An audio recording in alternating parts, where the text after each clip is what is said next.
Como ya habíamos mencionado, este grupo de enfermedades son enfermedades que comprometen solamente un par de genes. Por eso se llama monogénico. Recuerden que un gen tiene, bueno, tiene dos alelos, ¿no? Entonces, aún así se llaman monogénicos. Las alteraciones de estos patrones de herencia monogénico pueden darse de dos maneras. Primero, según la localización en el cromosoma del gen mutado, que puede ser si es un autosoma del 1 al 22 o es ligado al cromosoma X. Entonces así podemos clasificar en enfermedades autosómicas o ligadas al cromosoma X. Ahora, según el efecto fenotípico, podemos decir que puede ser dominante y recesivo. Por lo tanto, este grupo de enfermedades monogénicas podemos decir tenemos el autosómico dominante y el autosómico recesivo. También tenemos la ligada al cromosoma X dominante y el ligado al cromosoma X recesivo. Que vamos a ver son los 4 tipos de patrones de herencia monogénica. Cuando hablamos de patrón de herencia autosómica dominante, estamos hablando de un grupo de enfermedades cuya alteración se encuentra ubicada en cualquiera de los 22 pares de autosomas. Un ejemplo clásico de eso es lo que ustedes han expuesto la semana pasada con respecto a la condroplasia, ¿no? La condroplasia es una enfermedad autosómica dominante. ¿Y por qué se dice que es autosómica dominante? Se dice que es autosómica dominante porque se necesita solamente uno de los genes alterado para presentarse la enfermedad. El gen, ustedes lo ven acá, es una parecida a la superfamilia de inmunoglobulinas. Este gen produce una proteína que es el receptor del factor de crecimiento fibroblástico número 3. Esta condroplasia afecta a 1 de cada 10.000 nacidos vivos y es debida a una mutación puntual del gen del receptor 3 del factor de crecimiento fibroblástico. Este a su vez crea esta proteína receptora que es el problema fundamental de la enfermedad. ¿Listo? Aquí fundamentalmente este receptor está ubicado en los osteoblastos, o sea, de las células que van a formar hueso. ¿Sí? Entonces, fundamentalmente, ¿dónde? En el cartílago de crecimiento. ¿Ya? Al estar alterado, obviamente, inducen a una disfunción de estos osteoblastos, a que obviamente produzcan osificación y el cierre prematuro de los cartílagos de crecimiento. El patrón de herencia, como lo decía, sí. Disculpe, un compañero no puede ingresar a la clase. Si lo podría aceptar, por favor. Voy a tener que volver a salir. Doctor, me informan también que está un poquito abajo el audio. Ya.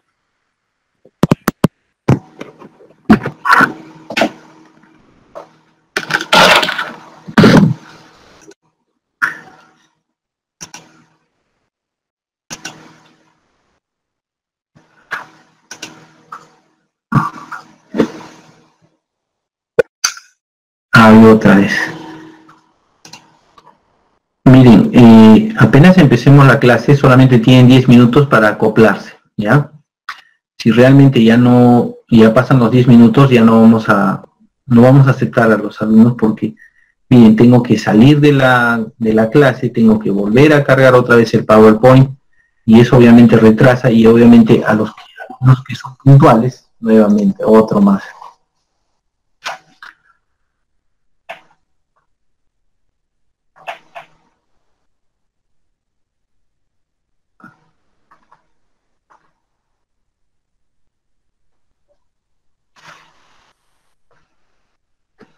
A ver, nuevamente los que llegan tarde, señores, ustedes solamente tienen 10 minutos para acoplarse a la clase. De lo contrario, ya no los vamos a aceptar porque nos hacen perder la secuencia de eventos que significa la clase. Tengo que salir del sistema, volver a conectarme y volver a engarzar nuevamente el PowerPoint. Así que por favor les suplico que sea la última vez. 10 minutos y tienen que conectarse. Para eso se supone que ya tenemos un horario establecido.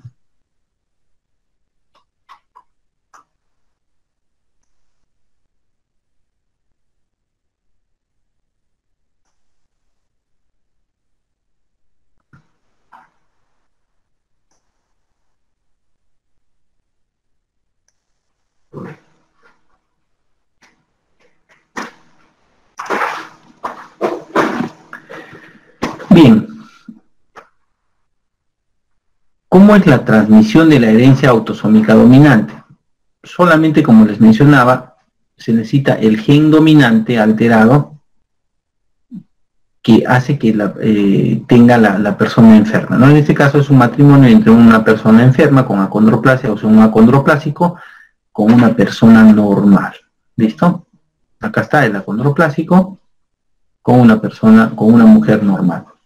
¿Cuáles son las posibles combinaciones? Como ustedes están viendo, el 50% de combinación, basta que uno de los alelos sea dominante, aparece la enfermedad. Por lo tanto, si va a haber 50% de probabilidad de afectados y 50% de productos normales, ¿no?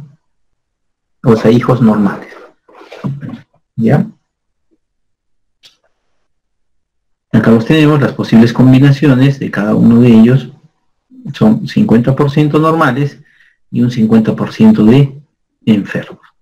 El riesgo de recurrencia en los casos de las enfermedades autosómicas dominantes generalmente siempre es de un 50% en cada embarazo. ¿Cómo se define un patrón autosómico dominante? Se define fundamentalmente ¿por qué?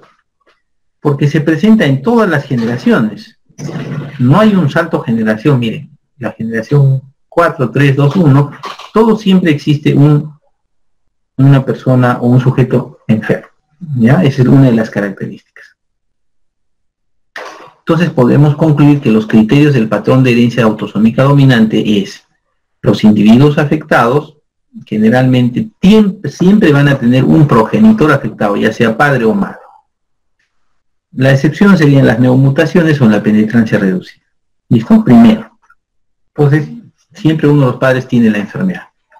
Segundo, los descendientes de una pareja en que uno es heterocigoto afectado y el otro un homocigoto normal, tienen una probabilidad de un 50% de heredar el carácter, lo que acabamos de ver. 50% de pacientes enfermos.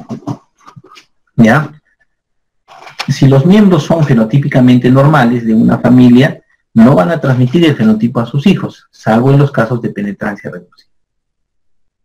Y cuarto, los varones y las mujeres, en este caso, en la enfermedad autosómica dominante, tienen la misma probabilidad de transmitir el fenotipo a sus hijos de cualquier sexo. ¿Ya? Sucede que cuando se hace el árbol genealógico, por ejemplo, en estas generaciones no hay un sujeto enfermo. Aquí sí hay un sujeto enfermo, ¿no? Entonces, en estos casos donde no ha habido un padre o un progenitor enfermo, ya el 80% de los casos con acondroplasia generalmente son en donde no ha habido un antecedente, son consecuencia de mutaciones nuevas o mutaciones de novo, se llama, ¿no? En alguno de los progenitores relacionados, que generalmente están relacionados con la edad paterna avanzada, ¿ya? Edad paterna avanzada. Entonces aquí nace un concepto muy importante que es la penetrancia, ¿ya? La penetrancia. ¿Qué cosa es la penetrancia? Uno de los conceptos genéticos más importantes, que define como la capacidad de expresión de un gen. Esa es la penetrancia. Entonces la penetrancia, por lo tanto, es la capacidad de expresión de un gen. O sea, cuánto un gen podría expresarse en un individuo. Cuando un individuo que posee el genotipo apropiado no lo expresa, si en ese punto, o sea, a pesar de que tiene el gen y no lo expresa, entonces decimos que ese paciente tiene una penetrancia reducida o incompleta. ¿Ya? En términos estadísticos, es la proporción de individuos con un genotipo determinado que lo expresan en el fenotipo. ¿Ya? En el genotipo.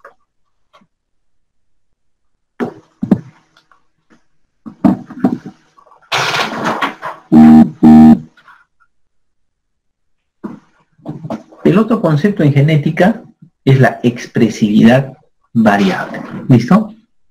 Aquí estamos viendo el síndrome de Van der Waals. ¿Ya?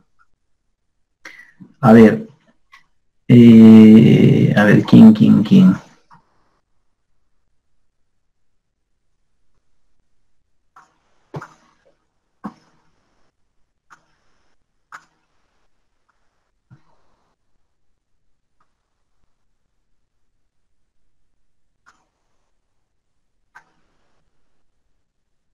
Isabel Lucía Condori.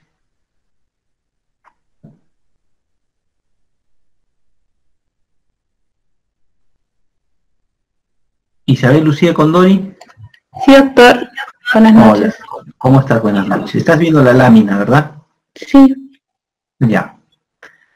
Estas tres personas que tú ves en la lámina tienen el diagnóstico de síndrome de Van der Waals. ¿Ok? ¿Ya? Yo te pregunto a ti, ¿cuál de ellas tiene la forma más grave de la enfermedad?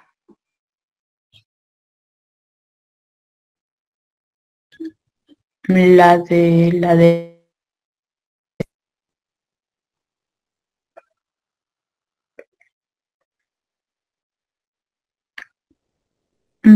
derecha, doctor.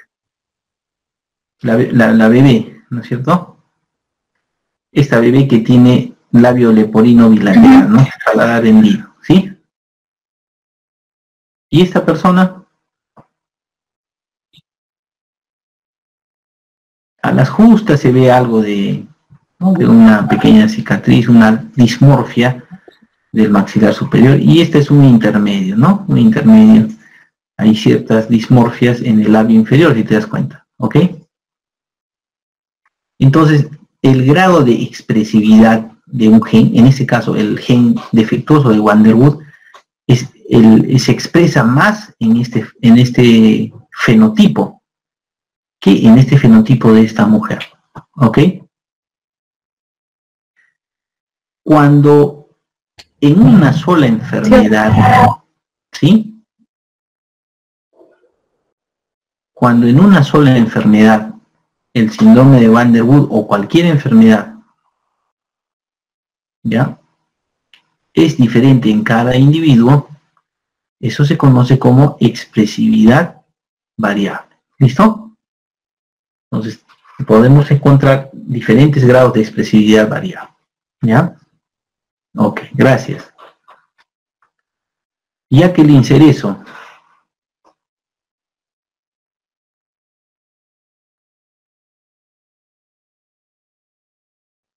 Jacqueline. Sí, doctor. Buenas noches. Hola, ¿cómo estás?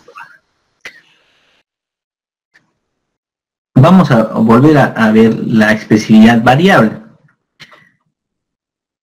Todos estos individuos que tú estás viendo en la pantalla, todos tienen el síndrome de Tricker-Collins, ¿ok?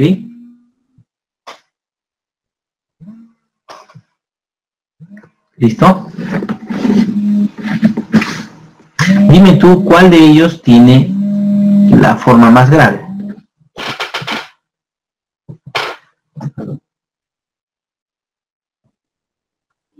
Estoy en clase, ¿sabes? Por WhatsApp.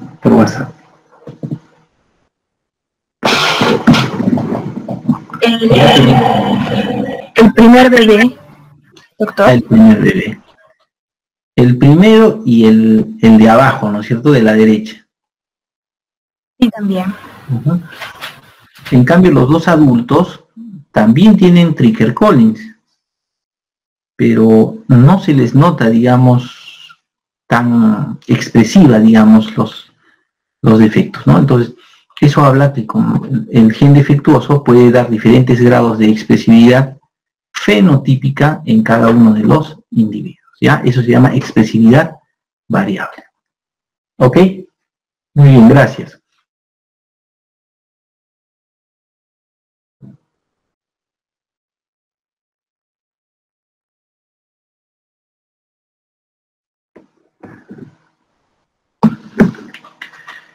Segundo patrón es el patrón de herencia autosómica recesiva. Una de las enfermedades que más, ya ustedes también lo han expuesto, es la fibrosis quística. Es una de las enfermedades que afecta en de 1 a 2.000 nacidos vivos. Generalmente son poblaciones caucásicas y el efecto está en la conductancia de ¿quién? De un canal de cloro, ¿no? Que va a alterar las funciones de las glándulas exocrinas, del páncreas, las sudoríparas de todo el cuerpo y en algunos casos puede también alterar las funciones a nivel del parénquima pulmonar. Y como hemos mencionado, es un defecto del transporte del anión cloro en las membranas celulares de los epitelios glandulares. Hemos visto que hay hasta 6 tipos de fibrosis quística. La más frecuente es la de tipo 4, que fue pregunta del examen, en la cual lo que se altera es la conductancia del cloro. Esa es la más importante y la más frecuente, ¿no? Que es la conductancia acá de este canal de cloro.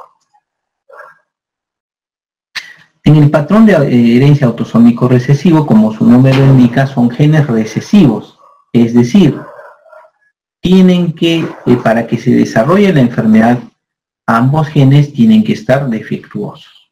¿Listo?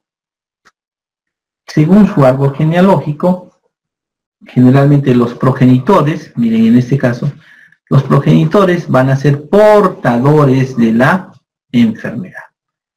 Cuando estos dos portadores de la enfermedad no tienen la enfermedad, pero sí portan el gen defectuoso, ambos se unen, miren, las posibilidades de que salga un sujeto defectuoso es 25% de defectuoso o con la enfermedad. Vamos a hablar de un sujeto con la enfermedad, como la fibrosis quística.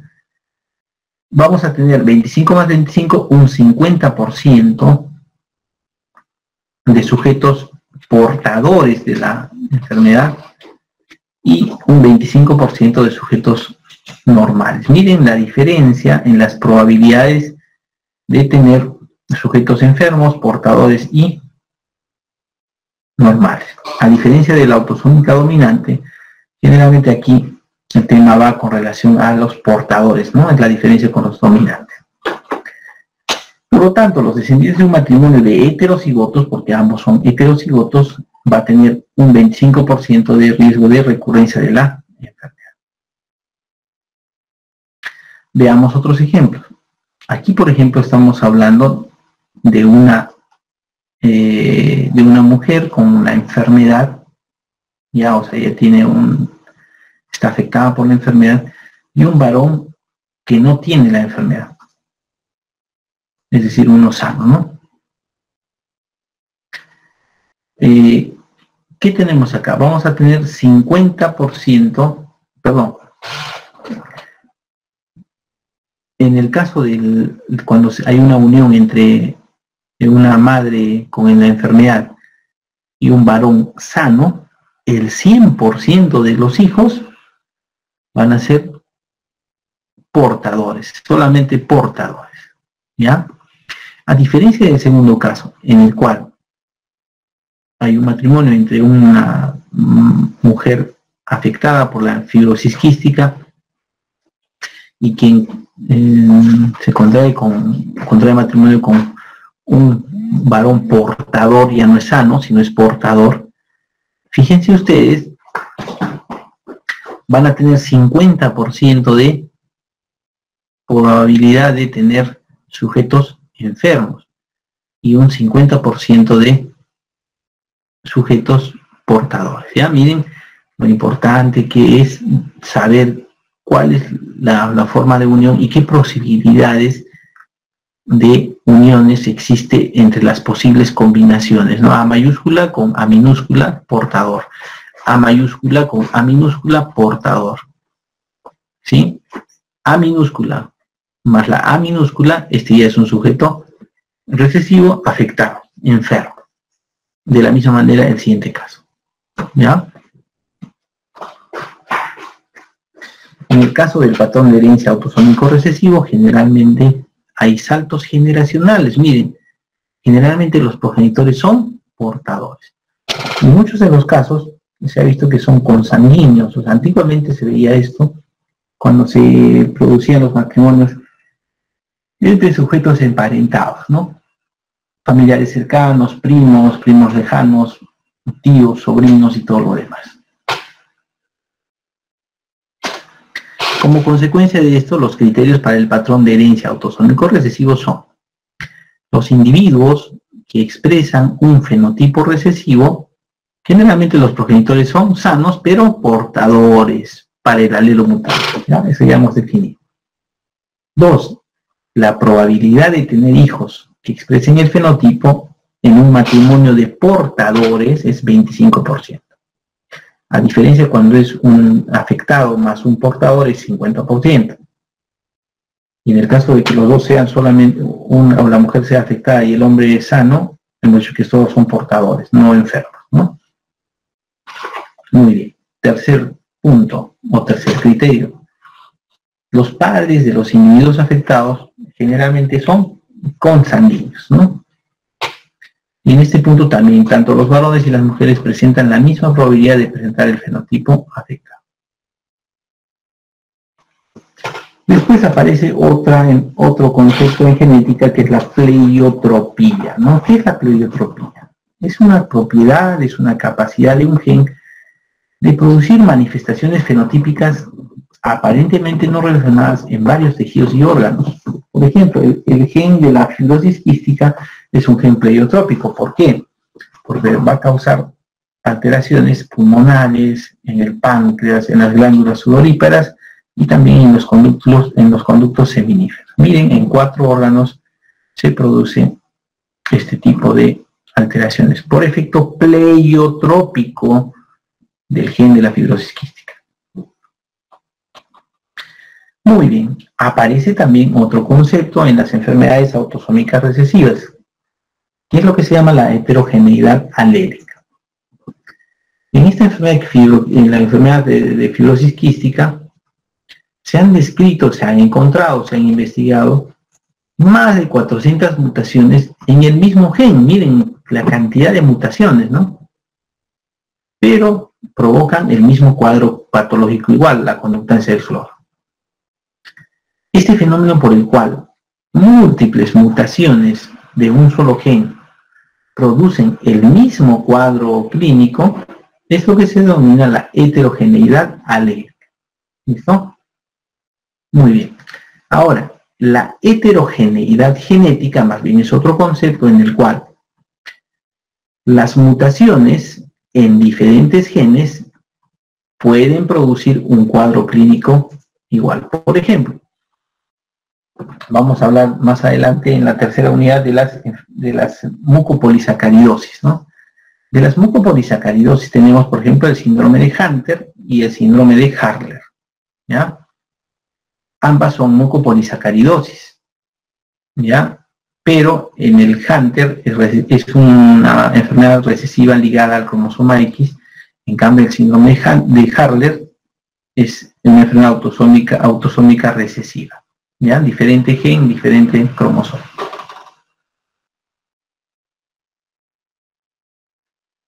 ¿Hasta aquí alguna pregunta?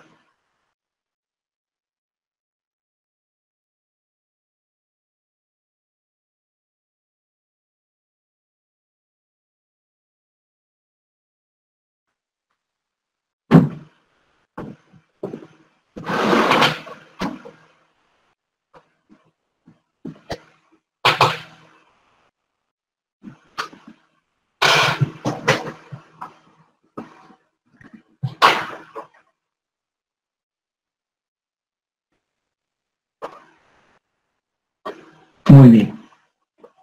Sigamos entonces. ¿Está bien el audio? Arlet. Sí, doctor, está bien. Se escucha. Muy bien, muy bien. Entonces ya hemos visto el patrón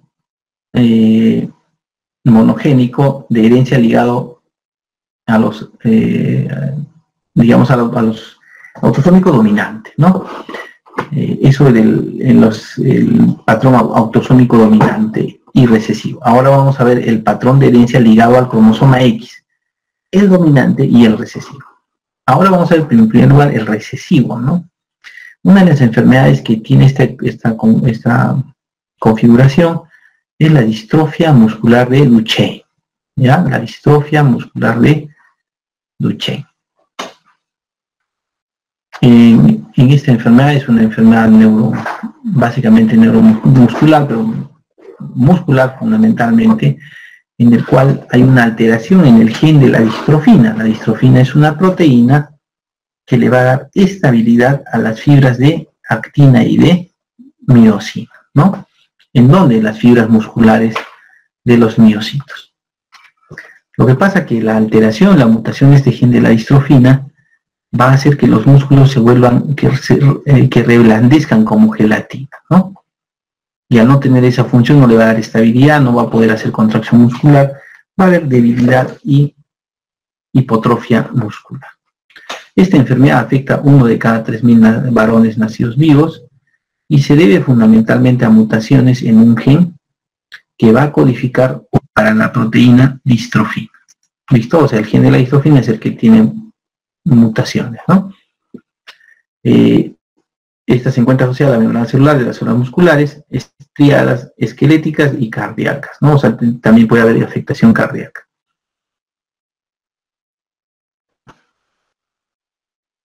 En la distrofia muscular de Duchenne, así lo ven en la configuración de los niños, pero fundamentalmente lo que se observa es una gran hipertrofia de los gemelos, ¿ya? De los músculos gemelos.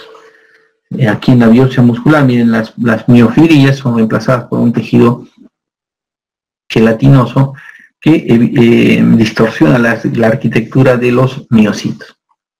Pero aparece este signo característico que es el signo de Gowers. El signo de Gowers significa que al niño, cuando se le pide que se incorpore, ¿ya?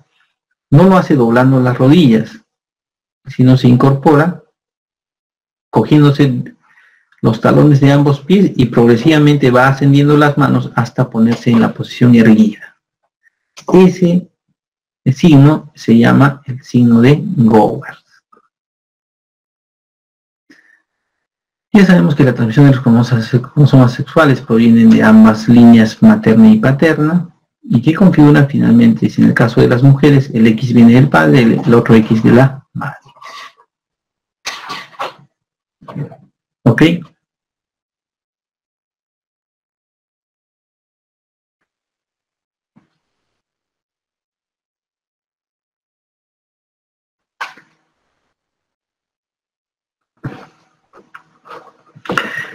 Ha habido una alteración de la posición de los gráficos, pero en el que está en PDF ya lo van a encontrar ustedes bien, ¿ya? Muy bien.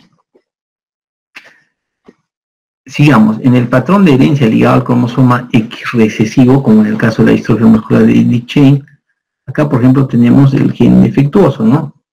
Entonces, de la misma manera, vamos a tener, como es ligado al cromosoma X, vamos a tener un individuo afectado cuando es recesivo, ¿ya? Y portadores y también sujetos sanos. Veamos en este gráfico, que es el más importante, ¿ya? Cuando las posibles combinaciones de los X, en este caso, tenemos los dos, es un X con un X, por lo tanto es una mujer no afectada. Aquí tenemos otro X, pero aquí está el afectado, ¿no? Pero como este está perfecto, entonces hablamos de una mujer portadora. La siguiente combinación es un XY, y ya, el X está ok, el Y también es normal, entonces tenemos un varón no afectado. Pero en este caso sí ya el X que proviene de la madre está defectuoso y el Y proviene del padre está normal. En este caso sí vamos a tener un sujeto de sexo masculino afectado. ¿Qué conclusión tendríamos? Que de estos dos varones, el 50%, haciendo de cuenta que este es el 100%, el 50% de los varones serán afectados y el otro 50% no serán afectados, ¿ya? Por otro lado, 50% de varones son afectados y el otro 50% son portadores. Y 50% van a ser no afectados, mujeres, y 50% no afectados de varones. ¿Ok? Siempre uno de los progenitores es portador, ¿no? Como en este caso, y después viene el sujeto enfermo. Los cromosomas, generalmente, aquí uno de los principales problemas, una de las enfermedades más críticas, y lo vamos a ver en seminarios, es la hemofilia. La hemofilia, el factor 8, se encuentra ubicado en el cromosoma X. ¿Ya? Lo padecen generalmente los varones, y se puede transmitir a todas las hijas que son portadoras de la enfermedad. Es así, cuando una portadora se casa con un sujeto portador también de la enfermedad o enfermo, entonces vamos a tener combinaciones de donde las hijas van a ser portadoras y en algunos casos los hijos van a ser normales. Ok, ¿por qué? Porque este sujeto que tiene el Y se va a juntar con el X de la persona mujer que no tiene la enfermedad.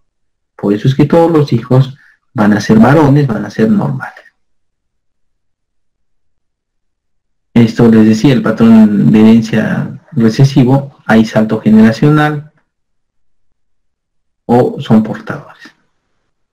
¿Qué criterios entonces podemos definir para la herencia ligada al cromosoma X recesivo? Primero, que la enfermedad se expresa con mayor frecuencia en quién, en el sexo masculino. ¿Por qué? Porque tiene un solo X y el otro es un Y.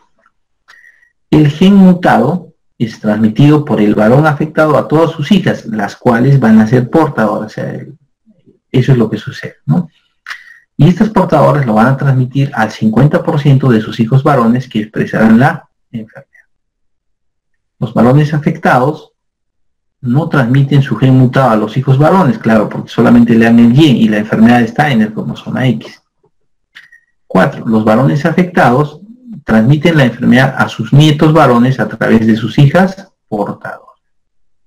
5. Las mujeres heterocigotas generalmente no están afectadas, pero pueden expresar el fenotipo de forma moderada. ¿Listo? Muy bien. Retrocedemos un poquito.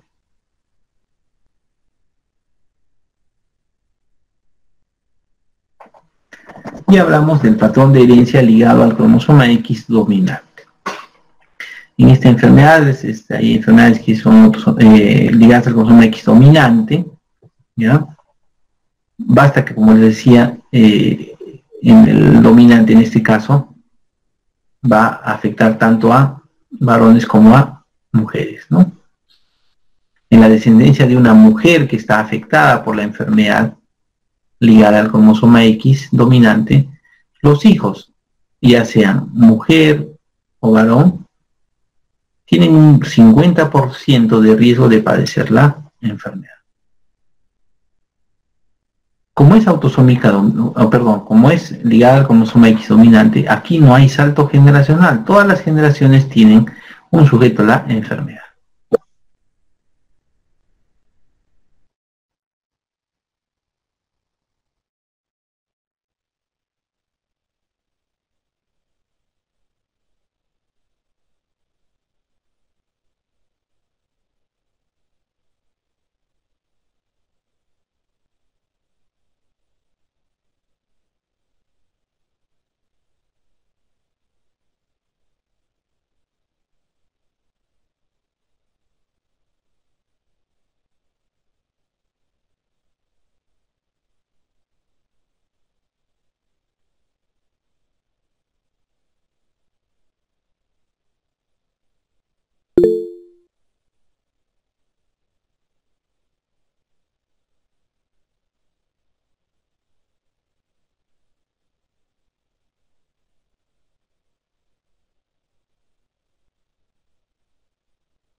Nos quedamos aquí, ¿verdad? Bueno, en este punto es importante señalar de que como es dominante, obviamente no hay saltos generacionales. Todas las generaciones tienen un sujeto afectado. En el dominante, como les decía, y les mencionaba, de un hombre que está afectado, un hombre que está enfermo, que tiene el gen dominante, ligado al cromosoma X, todas las mujeres, todas las hijas mujeres van a ser afectadas por la enfermedad. En cambio, los varones no van a ser afectados. ¿Por qué? Porque el X proviene de la mujer sana, ¿no? Estos detalles son muy importantes cuando nosotros brindamos el consejo genético, cuando vemos una enfermedad de una persona que se quiere casar con una persona como un portador de una enfermedad. Y esto nos sirve para determinar qué posibilidades hay de que esa pareja tenga sujetos normales, sujetos portadores, sujetos afectados, ¿no? Le podríamos decir, mi señora, si usted se va a casar, se casa con una persona, con un varón, con una mujer normal, pero aún así usted va a tener 50% de posibilidad de tener varones. Si es varón, le conviene que no va a tener la enfermedad, pero si son mujeres, tiene prácticamente el 100% de probabilidad de que tenga una hija con la enfermedad. ¿Ya? Miren lo crítico que es esto, ¿no? Y los criterios finalmente para la herencia ligada como son más dominantes, que los hombres afectados transmiten la enfermedad a todas sus hijas y a ninguno de sus hijos. Las mujeres afectadas, heterocigotas, transmiten la enfermedad con una probabilidad del 50%, tanto a sus hijas mujeres como a los varones. Las mujeres resultan afectadas el doble que los hombres, pero la expresión fenotípica es más. ¿Listo? Esto ya lo hemos visto. Muy bien. Hay otros patrones de herencia no clásicos, la mitocondrial, la germinal, la disomía uniparental, la impronta genómica y la anticipación. En la herencia mitocondrial, el ADN mitocondrial es una molécula circular, que ustedes ya lo conocen, posee 37 genes, no tiene intrones, el 100% es ADN, de copia única, ¿no? Codifica 12 RNA ribosomal y del 27 de transferencia, 13 polipéptidos, ¿no? Y forman parte de las enzimas de NADH deshidrogenasa, citohomoxidasa y la ATP sintetasa. La herencia mitocondrial, alguna mutación podría causar ciertas alteraciones en la división celular.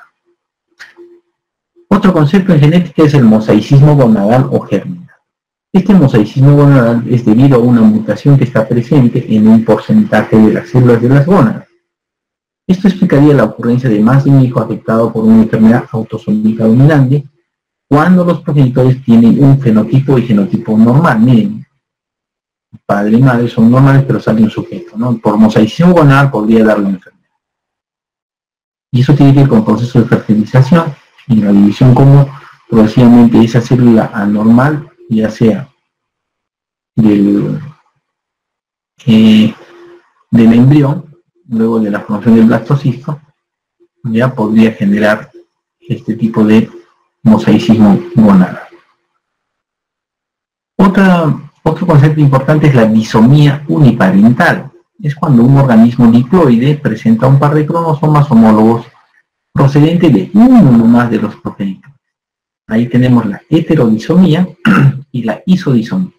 La heterodisomía es cuando el individuo hereda los dos cromosomas homólogos diferentes del mismo progenitor. En cambio, la isodisomía, si el individuo hereda dos copias del mismo cromosoma homólogo de uno de sus progenitores. Estas son las posibles combinaciones. Miren acá como el disómico, la disomía hace una isodisomía, ¿no? De uno solo proviene. ¿Ok? En cambio, la isodisomía uniparental proviene de las diferentes etapas de la meiosis 1, meiosis 2, la fertilización y la pérdida del cromosoma, y la isodisomía uniparental. La impronta genómica es cuando un cigoto con dos núcleos maternos desarrolla un embrión, pero con tejidos embrionarios deficientes. En el otro caso, son experimentos en ratones, en cepas homocigotas, tenemos un cigoto con dos pronúcleos paternos. Desarrolla tejidos embrionarios, pero no embrión. El óvulo sí genera embrión. En el caso de los pronúcleos paternos no genera embrión. tipos de impronta o ejemplos de impronta genómica tenemos el síndrome de Prader-Willi y el síndrome de Angelman. ¿Ya? Esos son improntas genómicas donde se pierde una porción del cromosoma 15 o una deleción del cromosoma 15. La deleción afecta a un solo cromosoma 15 procedente de uno de los progenitores. El progenitor, es decir, el cromosoma de el progenitor paterno, se produce el síndrome de Prader-Willi. Si la deleción afecta al cromosoma materno, toma el nombre de síndrome de Angelman. El síndrome de Prader-Willi tenemos hipotonía, una fases peculiar, obesidad, retardo mental e hipogonadismo. El síndrome de Angelman se produce hipotonía, convulsiones, incoordinación risa inmotivada y retardo mental severo, ¿no? Entonces, Prader-Willi y Angelman son del cromosoma 15. Paterno, Prader-Willi. Materno, Angelman. A través de la técnica FISH se puede evidenciar la deleción del cromosoma 15, que ustedes están viendo acá, ¿no? Acá tenemos un 15 y acá hay otro. Esto proveniente del, si es el paterno, es el síndrome de Prader-Willi, ¿no? Si es materno, el síndrome de Angelman. Qué bonita lámina, ¿no? Las posibles combinaciones de ambos, las mutaciones por impronta genómica. La región de la impronta genómica puede ser reproducida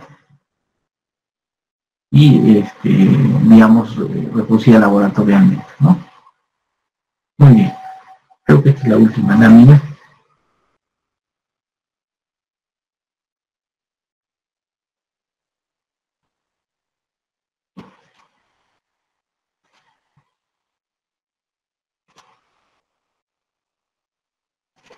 Preguntas.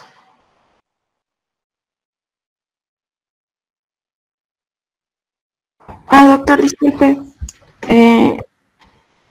Acerca del examen, hay dudas acerca de dos preguntas. ¿Lo puedo mencionar, por ejemplo? A ver. Voy a buscar ahorita la... Por ejemplo, en la premisa del síndrome de Cri du Chat se caracteriza genéticamente por, y según la respuesta correcta es, existe una deleción terminal o intersticial del cromosoma 4, pero según las diapositivas que usted nos brindó, figura como cromosoma 5. Entonces, ¿estaría errada? ¿Cómo? Según las diapositivas que usted nos brindó, ya, pero a ver, un ratito. O sea, si tú me vas a reclamar con las diapositivas, ya, dice no es fundamento. O sea, si tú me dices en el libro, dice esto, ahí sí es completamente diferente. Pero vamos a buscar, a ver, déjame.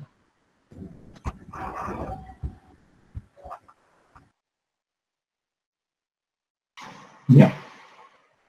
Y vamos a...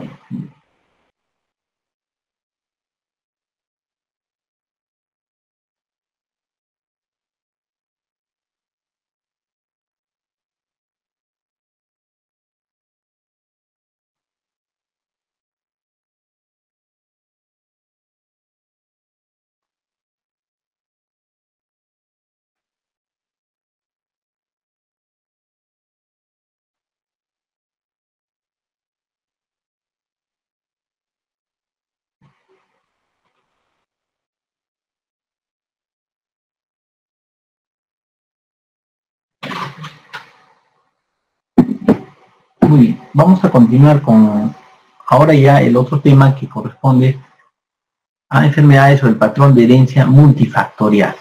Esto ya no es solamente monogénica, sino multifactorial. Hay múltiples defectos congénitos, enfermedades mentales, la diabetes, el infarto agudo de miocardio, el cáncer, que causan múltiple morbilidad y mortalidad prematura, ¿no? en este grupo de enfermedades, muchas de ellas han sido consideradas que provienen de familias o de núcleos familiares, ¿no?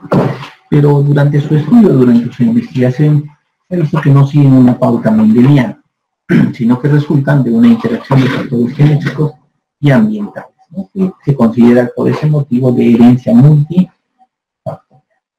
¿Qué cosas las enfermedades con herencia multifactorial? Entonces, son un grupo de enfermedades que resultan de interacciones complejas entre un grupo de factores predisponentes, que ahí está el genotipo, involucra uno o más genes, ya no es monogénico, sino involucra uno o más genes, es decir, se consideran poligénicas o multigénicas, asociado a una amplia variedad de factores ambientales que las disparan, las aceleran, las exacerban o las hacen expresarse, ¿ya? Con relación a este factor de agregación familiar de enfermedades, la característica primaria de este grupo de enfermedades es que los individuos afectados pueden presentar cierto grado de agrupamiento familiar. Eso se llama agregación familiar. Para esto se ha buscado lo que se llama la determinación genética. Hay enfermedades como, por ejemplo, las fracturas, son 100% por efecto ambiental, una caída, un golpe, una torcedura, etc. Hasta enfermedades genéticas 100% como la fibrosis quística o la condroplasia o la feniciforme, ¿no? O sea, depende de eso fundamental. La diabetes se ubica en un lugar donde hay factores genéticos, pero también fundamentalmente hay mayor cantidad de factores ambientales. La herencia multifactorial evalúa rasgos cuantitativos y rasgos discretos o cualitativos. Los cuantitativos son aquellos que pueden ser medibles, como los parámetros bioquímicos, la urea, la creatinina, la glicemia, o algunas variables fisiológicas cuantificables, como el peso, la talla, la presión arterial sistólica, la concentración de colesterol y el índice de masa corporal. El rasgo discreto o cualitativo es aquel factor, aquel rasgo, cuando uno tiene la enfermedad y otro no la tiene, por ejemplo la diabetes, ¿no? Esto depende de la presencia de rasgos de variación continua, por ejemplo la estatura, la inteligencia, el cociente intelectual, la presión arterial sistólica, ¿no? En un grupo poblacional, cada sujeto con su medición va formando esta estructura que es la campana de Gauss, ¿sí? Donde acá tenemos por ambos extremos, tenemos las desviaciones estándar, pero la mayor parte de individuos, el promedio va a generar este tipo de lectura y registro. Por ejemplo, para ver el color de los ojos, las posibles combinaciones de color de ojos, fíjense ustedes en un grupo familiar, miren cómo va variando, pero sigue esa misma distribución de la campana de Gauss, ¿no? Tenemos desde los ojos verdes, pardos, hasta los verdes, azules, celestes, ¿no? Y todo lo demás, cada uno de acuerdo a su presentación multifactorial. ¿Qué ejemplos tenemos de enfermedades multifactoriales? Tenemos los defectos congénitos como el labio leporino y el paladar hendido, o los defectos del cierre del tubo neural. Defectos del cierre del tubo neural. También tenemos todo lo que es cáncer, ¿no? Incluye cáncer del intestino, mama, ovarios, estómago, melanomas. Enfermedades cardiovasculares como la hipertensión, la enfermedad cardíaca, la hipercolesterolemia, enfermedades metabólicas como la diabetes, las enfermedades mentales como la esquizofrenia, la psicosis maníaco-depresiva, las enfermedades musculoesqueléticas como la artritis, el reumatismo y la osteoporosis, enfermedades respiratorias como el asma, la alergia, la enfisema, condiciones de la piel como la psoriasis y el eczema. Okay, miren la amplia variedad de enfermedades de origen multifactorial. Otro factor importante es la concordancia y la discordancia. ¿Qué cosa es la concordancia? Es cuando dos individuos emparentados presentan la misma enfermedad, es decir, podemos señalar de que ambas personas son similares o concordantes para ese trastorno, ¿ya? Y para ese trastorno. Cuando solo uno de los miembros de un par de familiares está afectado y el otro no, entonces decimos que esa enfermedad, ese rasgo es discordante para ese trastorno.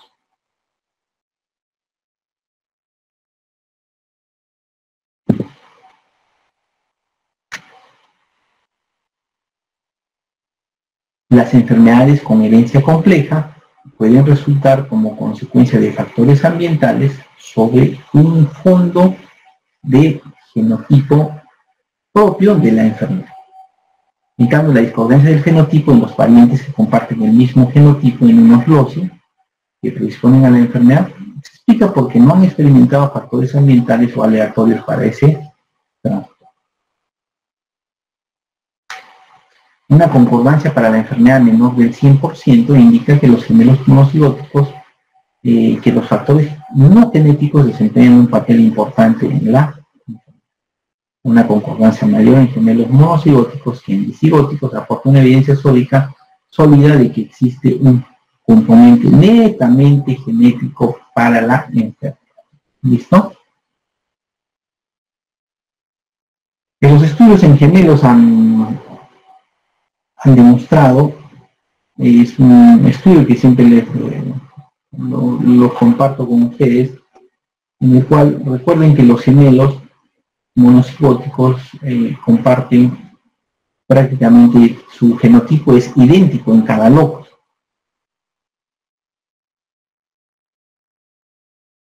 Ya, o sea, es una de las características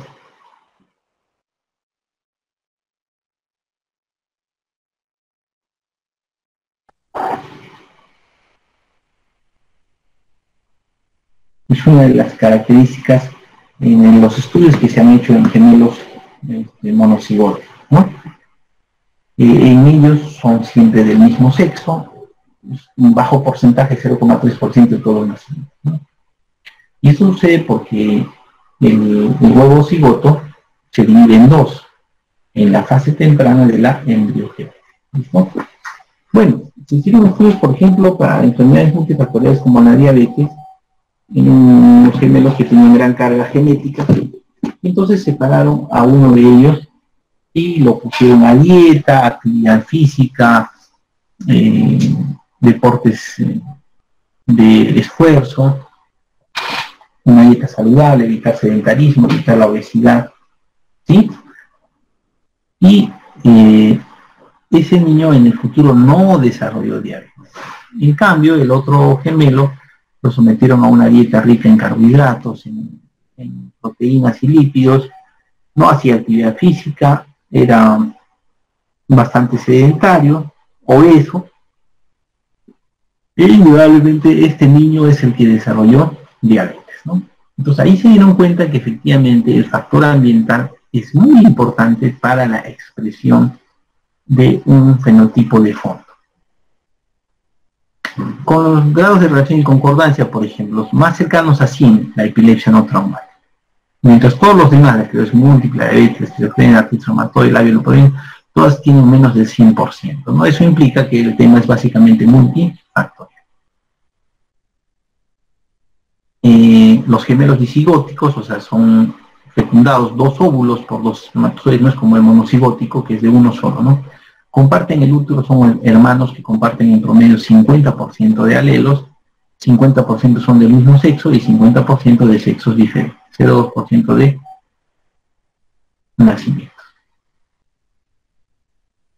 Por lo tanto, las enfermedades multifactoriales no son trastornos monogenéticos, no evidencian herencia mendeliana. Acá no hay un porcentaje fijo, puede ser 33%, 17% de recurrencia, ¿no? En parientes que comparten genotipos pueden ser discordantes para el genotipo por efecto de la penetración, ¿no? Y la enfermedad es más frecuente en los parientes cercanos. ¿Ok? Muy bien.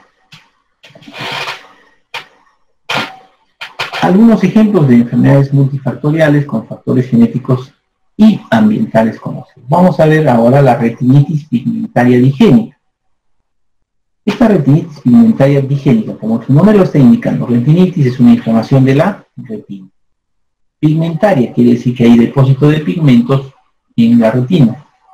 digénica. Eso quiere decir que hay dos genes diferentes que se involucran para la aparición de la enfermedad. Ahí está, miren. En un fondo de ojo, fíjense ustedes cómo hay este depósito de esos pigmentos en el fondo de la retina. Hay un gran fenómeno inflamatorio en la retina, es una retinitis pigmentaria digénica, ¿no? Esta enfermedad goza de un rasgo multigénico en muy pocas familias. Hay un efecto aditivo de los genotipos en múltiples losis. Se caracteriza por un proceso de degeneración retiniana y donde se han encontrado la presencia de mutaciones de dos genes no relacionados, no son los mismos, sino con dos genes completamente diferentes. Una de ellas codifican proteínas de los fotorreceptores. Hablamos de los conos y los bastones, ¿no? El primero es un gen que se llama el gen de la periferina, el cual sufre una mutación. El segundo es el alelo nulo del gen de la proteína ROM1. ¿Listo? Para el examen, ya le estoy adelantando, voy a preguntar qué función tiene la periferina y qué función tiene la proteína ROM1. ¿Ok? Cuando estos dos genes están alterados, hay mutaciones, ¿ya?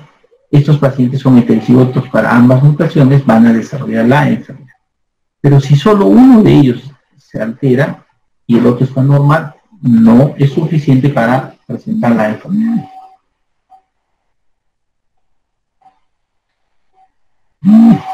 Otra enfermedad, tenemos la trombosis venosa, ¿ya? La trombosis venosa. La trombosis venosa es una enfermedad también vascular, venosa, como su nombre lo implica, ¿sí? En el cual se caracteriza, según esta resonancia magnética, de una trombosis del seno sagital. Miren, hay zonas de trombosis, ¿ya?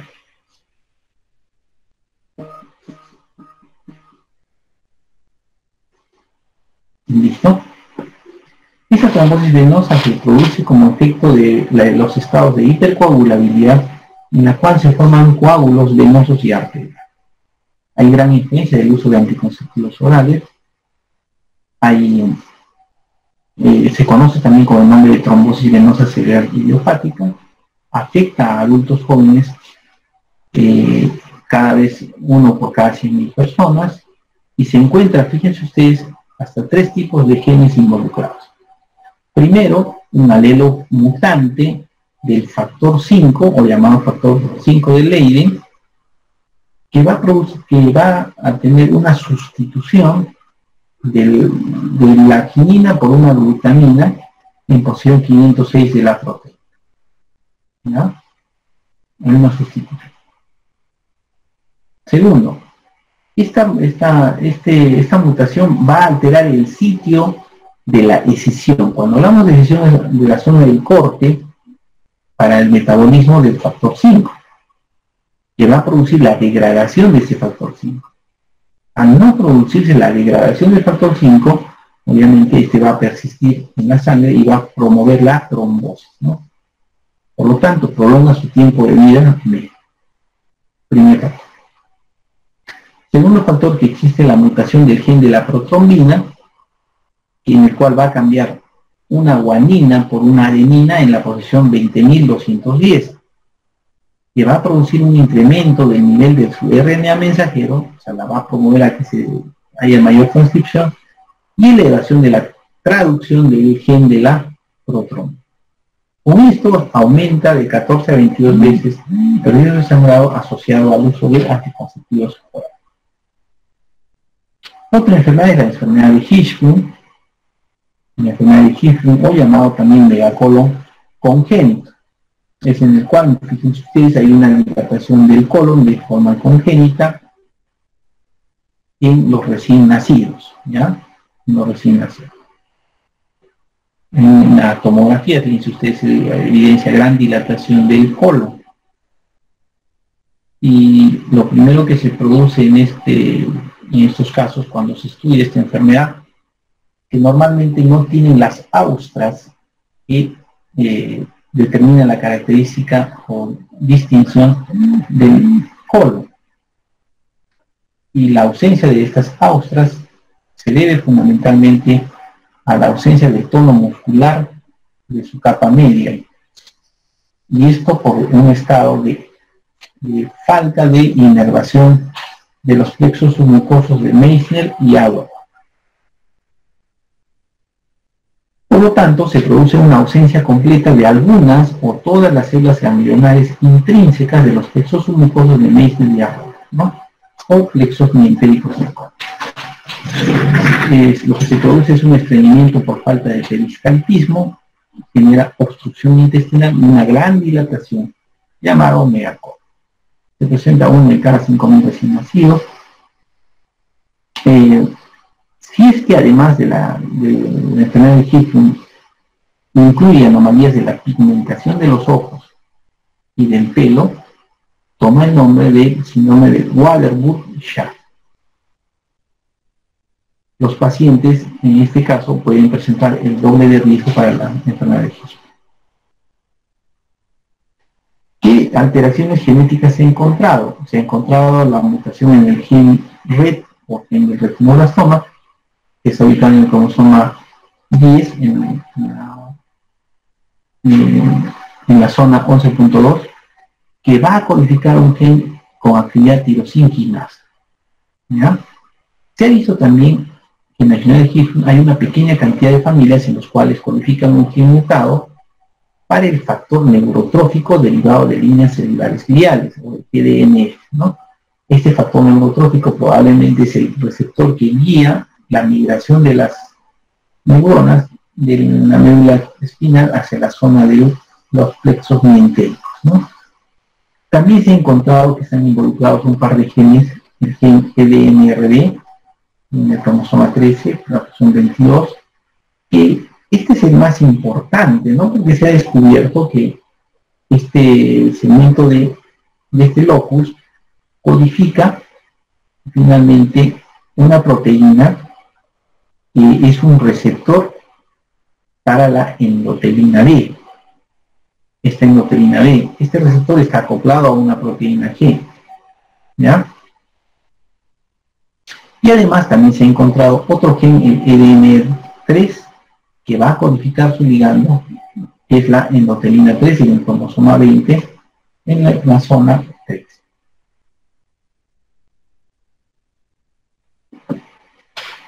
¿Ok? En la diabetes mellitus, la tipo 1, es una enfermedad caracterizada por una gran destrucción masiva de las células beta de los islotes de Langerhans en el páncreas, ¿no? Las células beta del páncreas son las que producen la molécula insulina, que se encarga del metabolismo de la glucosa. En esta enfermedad se ha encontrado una destrucción autoinmune de las células beta del páncreas, hay insulitis con gran infiltración de células inflamatorias y que obviamente ocasiona la pérdida de la producción de insulina. En los múltiples estudios de la enfermedad se han encontrado autoanticuerpos dirigidos contra varias proteínas endógenas de las células beta del páncreas. También hay una predisposición en heterocigotos para los alelos HLA-DR3 o HLA-DR4, en locus en la clase 2 en el MHC. ¿Ya? No son estos los, antes se creía, pues nosotros nos enseñaban de que esa era la predisposición genética de la diabetes, ¿no? Pero en la actualidad los estudios han demostrado que no son los únicos alelos involucrados, hay más de una docena de alelos que hoy conforman esta familia del DRB1 y está asociado al alelo de QB1, ¿no? Este alelo de QB1 es el que va a codificar la cadena beta, muy importante. En esta cadena beta se ha visto que se sustituye el ácido aspartico en la posición 57, que es importante ya que la presencia de ácido aspartico en esa posición 57 confiere resistencia a la diabetes tipo 1. O sea, qué maravilla, ¿no? De todos nosotros nos pudiéramos hacer un estudio, tratar de ubicar en la cadena beta, en la cadena de QB, y ver en la posición 57 qué aminoácido tenemos. Si tenemos ácido aspartico, diríamos que no tenemos susceptibilidad para diabetes, si no somos resistentes a la diabetes. Pero fíjense ustedes, si en esa posición 57 encontramos, en vez del ácido aspartico, la alanina, valina o serina, entonces esas personas tendrían susceptibilidad a la diabetes. Ya miren hasta dónde puede llegar la evaluación genética. Creo que vamos a terminar ahí con el Alzheimer. La enfermedad de Alzheimer es una enfermedad mental discapacitante, invalidante, ¿no? Y una enfermedad que trae muchos problemas sociales, ¿no? Es considerada una enfermedad de afectación neurodegenerativa fatal, ¿no? Se presenta en 1 a 2% de la población, se encuentra una pérdida de la memoria crónica y progresiva, hay alteración de las funciones superiores, ¿no? ¿Cuáles son las funciones superiores? Memoria abstracta, memoria reciente, la memoria remota, la ideación, la formulación de problemas, la atención, la percepción, ¿no? Todo ese tipo de funciones superiores. Generalmente afecta al sexo femenino y lo que se ha encontrado es que se puede histológicamente encontrar placas B amiloides en el cerebro. Estos son péptidos alfa beta derivados de la escisión de una proteína neuronal normal. Se ha encontrado también de que el gen de la apoproteína E, que se sitúa en el cromosoma 19, puede poseer 3 alelos, ¿no? El alelo E2, E3 y E4. En ellos se ha visto que hay una sustitución de la arginina por 2 residuos diferentes de cisteína en la ropa. ¿Ya? Esta alteración se encontró en el alelo E4, que era de 2 a 3 veces más frecuente en este tipo de personas. Pero no necesariamente al momento de este planteamiento genético es el único que está trabajando. Hay un montón de estudios como la activación de las caspasas, la formación de radicales libres, de oxígeno, la glutatión peroxidasa y una serie de otras moléculas que pueden desencadenar o relacionarse con la aparición de la enfermedad de Alzheimer. ¿Ya? Muy bien, nos quedamos acá. En la próxima semana vamos a ver malformaciones congénitas hasta terminar. ¿Listo? ¿Alguna pregunta?